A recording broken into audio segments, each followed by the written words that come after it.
নমস্কার আমার প্রিয় বন্ধুরা, আজকেও আমি তোমাদের কাছে নিয়ে চলে এসেছি সাম্প্রতিক ঘটনা অবলম্বনে আরেকটি প্রবন্ধ, যেটা তোমাদের ক্লাস 9, 10, 11, 12-এর ক্ষেত্রে খুবই গুরুত্বপূর্ণ এবং গুরুত্বপূর্ণ আরও বেশি যারা মাধ্যমিক এবং উচ্চ মাধ্যমিকে পড়ে সেই সব বন্ধুদের জন্য। তো আমি সেই সব বন্ধুদের উদ্দেশ্যেই আমি বলবো যে প্লিজ তোমরা এই রচনাটা পারলে লিখে নেওয়ার চেষ্টা করো, কারণ এই সব রচনা কিন্তু তোমরা কিন্তু বইতে অনেকটাই পাবে না, অনেক বই আছে যেগুলো পাবে না। তো আমি সেই সব রচনা নিয়েই কিন্তু প্রবন্ধ রচনা নিয়েই কিন্তু আমি কিছু দিন ধরে আমি এখানে কনসেন্ট্রেট করছি এবং তোমাদের কাছে উপস্থাপন করছি এই সব নতুন নতুন প্রবন্ধ মানে সাম্প্রতিক ঘটনা অবলম্বনে। তো তোমরা প্লিজ লিখে নাও। আশা করি তোমাদের প্রত্যেকটা এই প্রবন্ধগুলো কিন্তু খুবই সহজ এবং সরল লাগবে। তো সময় অতিবাহিত না করে আমি তোমাদের কাছে তুলে ধরছি প্রবন্ধটা, তো তোমরা প্লিজ দেখো। তো আজকে যে প্রবন্ধটা নিয়ে আলোচনা করব সেটা হচ্ছে জিএসটি বিল। তো তোমরা জানোই যে এখন প্রত্যেকটা পণ্য কেনাকাটার জন্য কিন্তু আমাদের এই জিএসটি দিয়েই কিন্তু কিনতে হয়, ঠিক আছে? তো আর এই জিএসটির ফুল ফর্ম হচ্ছে গুডস অ্যান্ড সার্ভিসেস ট্যাক্স, ঠিক আছে? গুডস মানে হচ্ছে পণ্য এবং সার্ভিসেস ট্যাক্স। তো আগে তোমরা তো কেনাকাটা যখন করতে, কোনো পণ্য কেনাকাটা করতে, তখন তোমরা ভ্যাট দিয়ে কিনতে। অর্থাৎ তোমরা যদি ধরো একটা দোকান থেকে, মুদির দোকান থেকে যেসব রয়েছে সেখান থেকে তুমি লজেন্স বা তোমরা যদি চিপসটাও যদি কিনতে যেতে, তখন কিন্তু তোমাদের ভ্যাট দিয়ে কিনতে হতো, অর্থাৎ ভ্যালু অ্যাডেড ট্যাক্স দিয়ে কিনতে হতো। এখন সেই ভ্যাটটা উঠে গিয়ে এখন আমাদের কেন্দ্র সরকার জিএসটি বিল পাশ করিয়ে সেটা আইনে করেছে এবং সেটাই নিয়ে আমি তোমাদের কাছে আলোচনা করব। তো দেখো, ভূমিকা দিয়ে শুরু করছি। মনুসংহিতা হচ্ছে বেদ, যেমন তোমাদের একটা কাব্যগ্রন্থ আমাদের হিন্দু সমাজের, সেমনি মনুসংহিতাও সেমনি একটা কাব্যগ্রন্থ, যেটা ওখানে বলা হয়েছে যে যোগ যেমন মানুষের রক্ত চুষে নেয়, মানুষ তা জানতে পারে না, পরোক্ষ কর গ্রহণের নীতিও কিন্তু তেমনি। ভারতবর্ষে দীর্ঘদিন যাবৎ পরোক্ষ করের ক্ষেত্রে এই নীতি চালু ছিল, কিন্তু বিশ্বায়নের পর বাজার সর্বস্ব অর্থনীতির মানদণ্ড পরোক্ষ করের ক্ষেত্রে এলো পরিবর্তন, এলো ভ্যাট বা মূল্যযুক্ত কর ব্যবস্থা। মানে জিএসটি আসার আগে, অর্থাৎ জিএসটি যেটা বললাম গুডস অ্যান্ড সার্ভিসেস ট্যাক্সেস, তো এই ভ্যাট বা মূল্যযুক্ত কর ব্যবস্থা যা চালু হয় 2010-এর 1 এপ্রিল থেকে। এরপর মেক ইন ইন্ডিয়াকে সাফল্য দিতে গিয়ে এলো জিএসটি, যা চালু হয়েছে 1 জুলাই 2017 থেকে। দীর্ঘদিন ধরে প্রচলিত পরোক্ষ কর কাঠামোতে এই পরিবর্তন জনমানসে তাই ক্রিয়া প্রতিক্রিয়ার সৃষ্টি করেছে। এবার দেখে নাও জিএসটি কি, যেটা তোমাদেরকে কিছুক্ষণ আগেই বললাম যে জিএসটির পুরো নাম হচ্ছে গুডস অ্যান্ড সার্ভিসেস ট্যাক্স, অর্থাৎ উৎপাদিত সামগ্রীর উৎপাদন। মানে উৎপাদিত সামগ্রী মানে কি, যে কোনো যে আমরা জিনিস উৎপাদন করছি, অর্থাৎ ধরো একটা লজেন্স বানাচ্ছি, এই উৎপাদিত সামগ্রীর উৎপাদন ও ক্রয়ের জন্য উৎপাদন করছি এবং কেনার জন্য যে অভিন্ন কর আমাকে দিতে হচ্ছে, এটা কি বলা হয়? Goods and service taxes. তো গত 8ই ডিসেম্বর 2016 তারিখে, মানে 2016 তারিখে বিলটি রাষ্ট্রপতির স্বাক্ষরের পর তা আইনে বিধিবদ্ধ হয় এবং তা হলো ভারতীয় সংবিধানের 101তম সংশোধন। বিলটি রাজ্যসভায় 3 আগস্ট 2016 ও লোকসভায় 8ই আগস্ট 2016 তারিখে কি পাশ হয়। কেন্দ্রীয় সরকার 1 জুলাই 2017-তে মানে 17 থেকে তা লাগু করেছে সারা দেশে, প্রায় সারা দেশে লাগু করেছে। এর আগে 2000 সালে অটল বিহারী বাজপেয়ী এই জিএসটি মডেলকে কিন্তু গ্রহণ করার কথা বলেছিলেন, যাতে এই জিএসটিটা সারা দেশে চালিত হয়। পরে পি চিদম্বরম, তোমরা তো জানোই পি চিদম্বরমের কথা, পরে পি চিদম্বরম, তো তোমরা যদি না জানো আমি পি চিদম্বরম সম্পর্কে আরেকটি প্রবন্ধ রচনা আমি তোমাদের সঙ্গে শেয়ার করব, বা এই ব্যক্তিটা কে সে সম্পর্কেও আমি তোমাদের কাছে ডিটেলসে একটা তোমাদের কাছে আলোচনা করব। পরে পি চিদম্বরম 2010 থেকে এই বিল দেখো চালু করার লক্ষ্যে একটি কমিটি গঠন করেছিলেন। বর্তমানে বিজেপি সরকার এই বিল পাশ করে পরোক্ষ করের ক্ষেত্রে অভিন্ন কর ব্যবস্থার এক দিশা দেখান। এটা খুবই একটা কী বলবো, খুবই ভালো জিনিস এই জিএসটিটা। দেখো এরপর তোমাদের কিন্তু খুব ভালো লাগবে। এরপর দেখে নাও প্রেক্ষাপট। সারা পৃথিবীতে বিশ্বায়নের ফলে অর্থনীতির ক্ষেত্রে নানান পরিবর্তন দেখা দিয়েছে। যেহেতু এই অর্থনৈতিক ব্যবস্থা বাজার কেন্দ্রিক ও প্রতিযোগিতা ভিত্তিক, তাই জাতীয় অগ্রগতির সূচককে বাড়াতে হলে চাই অভিন্ন পরোক্ষ কর ব্যবস্থা, যার সূত্রে এসেছিল ভ্যাট এবং পরে জিএসটি।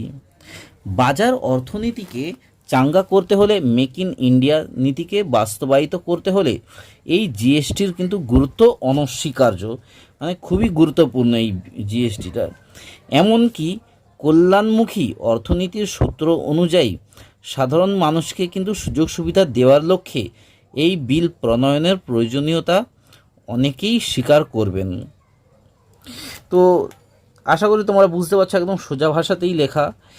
এই আইন ভারতীয় সংবিধানের আর্টিকেল 368 নম্বর অনুযায়ী, দেখে নাও এটা কিন্তু মনে রাখবে, এটা যাতে ভুল না হয়, 368 নম্বর অনুযায়ী সমস্ত রাজ্য ও কেন্দ্রশাসিত অঞ্চলে কি অনুমোদন বা মঞ্জুর করতে পারবে।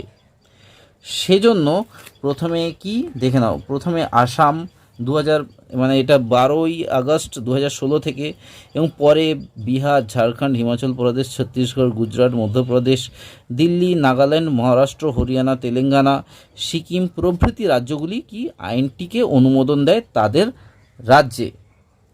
কিন্তু আরেকটা ব্যাপার রয়েছে, দেখো, কিন্তু জম্মু কাশ্মীর, কর্ণাটক, কেরালা, মণিপুর, পশ্চিমবঙ্গ কিন্তু এখনও এই বিলটি বিধানসভায় মঞ্জুর করেনি, এটা মঞ্জুর করেনি।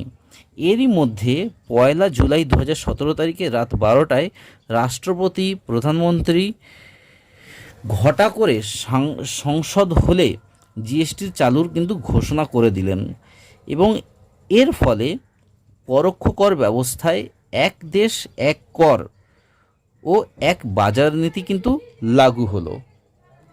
কতটা সোজা, তাই না? আশা করি তোমরা বুঝতে পারছো, খুবই সোজাভাবে লেখা। এবার এই যে আমাদের জিএসটি বিলটা, এর উদ্দেশ্যটা কি? এই বিলের উদ্দেশ্য হলো ভারতবর্ষের সমস্ত পরোক্ষ কর তার রাজ্যে বা কেন্দ্র যে ক্ষেত্রেই হোক না কেন সেগুলোকে বিলোপ করে পরোক্ষ কর ব্যবস্থায় গতিশীলতা ও স্বচ্ছতা আনা, এবং কর আদান প্রদানের ক্ষেত্রে যে কোনো রকমের ছল চাতুরিকে কি বিনাশ করা। এটা হচ্ছে প্রথম, যেটা বললাম সেটা হচ্ছে প্রথমত। ঠিক আছে, তাহলে কি না সেগুলোকে বিলোপ, এই যে দেখো, তা রাজ্য এবং কেন্দ্র যেই হোক না কেন সেগুলোকে কি বিলোপ করে পরোক্ষ কর ব্যবস্থায় গতিশীলতা ও স্বচ্ছতা আনা, যাতে ট্যাক্স সবাই যে দিচ্ছে সেটা কিন্তু পরিষ্কার পরিচ্ছন্ন করা, এবং কর আদান প্রদান যে হচ্ছে সেটা কোনো রকমের ছলচাতুরিতে বিনাশ করা যাতে শেষ হয়। দ্বিতীয়ত কি না, পরোক্ষ করের ক্ষেত্রে এক দেশ এক কর নীতি বলবৎ করা। পরোক্ষ কর হলে কি এক দেশ এবং এক নীতি, এটাই বলবৎ করা। তৃতীয়ত কি, উৎপাদনশীলতাকে বাড়িয়ে, মানে আরও উৎপাদন অর্থাৎ প্রোডাকশনটাকে বাড়িয়ে প্রগতির হারকে কি ঊর্ধ্বমুখী করা। ঠিক আছে, এইটা রয়েছে। চতুর্থত কি, এই উদ্দেশ্য, এইসব মানে এই যে জিএসটি করার উদ্দেশ্য এইগুলো। কর ব্যবস্থায় জিডিপি এবং ট্যাক্স রেটের মধ্যে ভারসাম্য আনা। তাহলে কি, কর ব্যবস্থায় জিডিপি এবং ট্যাক্স রেটের মধ্যে কি ভারসাম্য আনা। শুধু তাই নয়, যে সমস্ত ব্যবসায়ী প্রস্তুতকারক সংস্থা অর্থাৎ প্রোডাকশন করে, ঠিক আছে, প্রস্তুতকারক সংস্থা, হোলসেলার, রিটেলার ও চাকুরিজীবীরা একই জিনিসের ক্ষেত্রে একাধিকবার কর দেন। ঠিক আছে, একই জিনিস ক্রয়ের ক্ষেত্রে কি একাধিকবার কর দেন, তাদের সেই কষ্ট লাঘব করাও এই ব্যবস্থার কিন্তু অন্যতম উদ্দেশ্য। এরপর কি সুবিধা কি, দেখো এই জিএসটির সুবিধা না, এই কর ব্যবস্থায় সুবিধা হলো, 1 নম্বর দেখো, 17টি পরোক্ষ কর কিন্তু সহজ হলো। কেন্দ্র ও রাজ্যের প্রচুর অর্থ কিন্তু আয় হবে এতে জিএসটির ফলে। আর 3 নম্বরটা কি না, বিভিন্ন রাজ্যের শিথিল ও খণ্ডিত কর কাঠামোকে, দেখো এরপরটা মানে বিভিন্ন রাজ্যকে শিথিল এবং খণ্ডিত, মানে খণ্ডিত মানে কি আলাদা আলাদা যে কর ট্যাক্স ছিল সেই কর কাঠামোকে কি সম্পূর্ণতা দেবে, মানে একদম পুরো সম্পূর্ণ হয়ে যাবে। সীমান্তে মাল পরিবহনকারী গাড়িকে বারবার যে কর দিতে হবে না, যে এই রাস্তা দিয়ে যাচ্ছে একবার কর দিল, ওই রাস্তা দিয়ে যাচ্ছে আরেকবার কর দিল, সেক্ষেত্রে আর হবে না। ঠিক আছে, 4 নম্বর পয়েন্টটা। 5 নম্বর পয়েন্টটা কি না, মূল দ্রব্যের উৎপাদনের ক্ষেত্রে কর, মানে মূল দ্রব্য ধরো উৎপাদন করছে, সেক্ষেত্রে কর 12 থেকে 14% কমবে। আন্তঃরাজ্য কর কাঠামো ব্যবস্থা থাকার কারণে উৎপাদিত সামগ্রীর প্রতিযোগিতা বাড়বে। তাহলে কি মানে উৎপাদন বাড়বে, রাজ্যের হাতে 2% পর্যন্ত কর নির্ধারণ করার ক্ষমতা থাকবে। তাহলে 2% পর্যন্ত কর অতিরিক্ত নিতে পারবে কি রাজ্য সরকার। এবং অন্যান্য কর নীতির 8 নম্বরটা দেখুন, অন্যান্য কর নীতির ফলে উৎপাদিত সামগ্রীর দাম কিন্তু সস্তা হবে। তাহলে কি ওই যে অভিন্ন মানে আলাদা রকমের কোনো কর হবে না, তাই অভিন্ন কর নীতির ফলে উৎপাদিত সামগ্রীর কিন্তু দাম সস্তা হবে। জিডিপির হার ঊর্ধ্বমুখী হবে, অর্থাৎ আলটিমেটলি কিন্তু আমাদের দেশেরও উপকার হবে এবং অনলাইনে কেনাকাটা আরও সহজ হবে এই জিএসটির ফলে।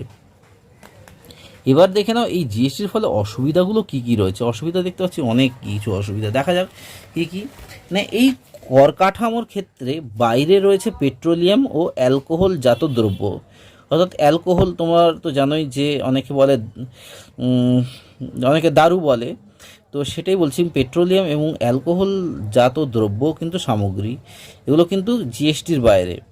ফলে এই সব দ্রব্য সামগ্রীর ক্ষেত্রে নিয়ন্ত্রণ সরকারের থাকবে না।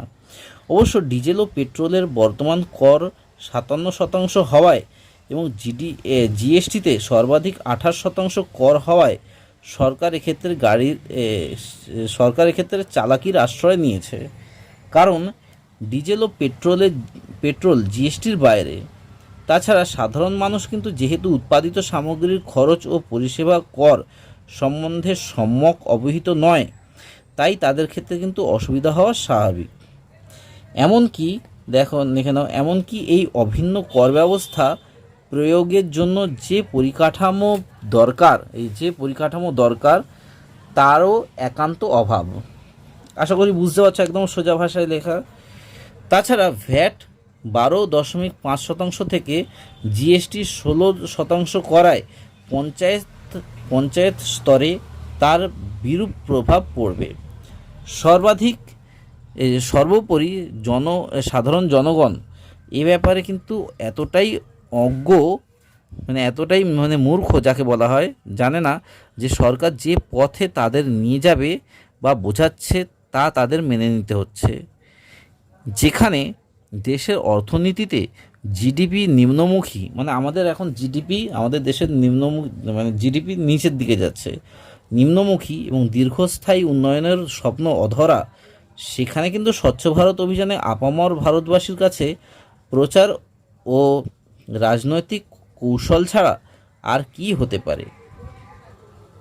উপসংহারে আমরা কি বলতে পারি দেখে নাও, একটি অভিন্ন বাজার হলো ভারত। এই লক্ষ্যে জিএসটির সাফল্য কতটা আসবে তা কিন্তু ভবিষ্যতেই বলতে পারবে।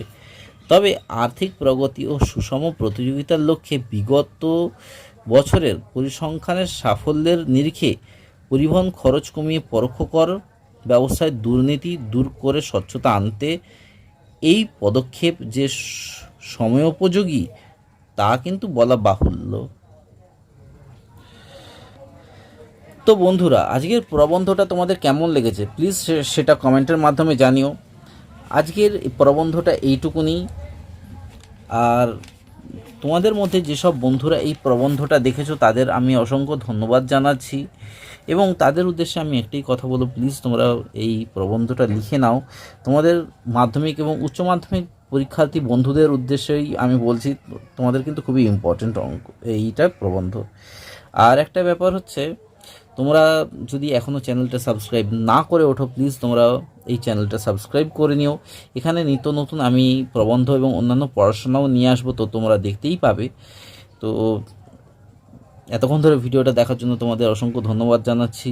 আবার বলছি, তোমরা নতুন হয়ে থাকলে চ্যানেলটা সাবস্ক্রাইব করে নিও, আর ভালো লাগলে একটা জাস্ট লাইক করে দিও, শেয়ার করো তোমাদের বন্ধুবান্ধব ফ্যামিলিদের মধ্যে। কারণ অনেকেই কিন্তু এই রিসেন্ট যেসব, অর্থাৎ সাম্প্রতিককালের যেসব প্রবন্ধ কিন্তু তাদের কাছে তারা পেয়ে উঠতে পারবে না।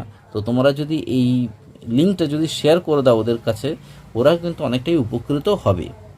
তো বেশি কথা না বাড়িয়ে আবার বলছি, খুব খুব ভালো থেকো এবং সুস্থ থেকো। দেখা হচ্ছে পরের পর্বে খুব তাড়াতাড়ি। ধন্যবাদ।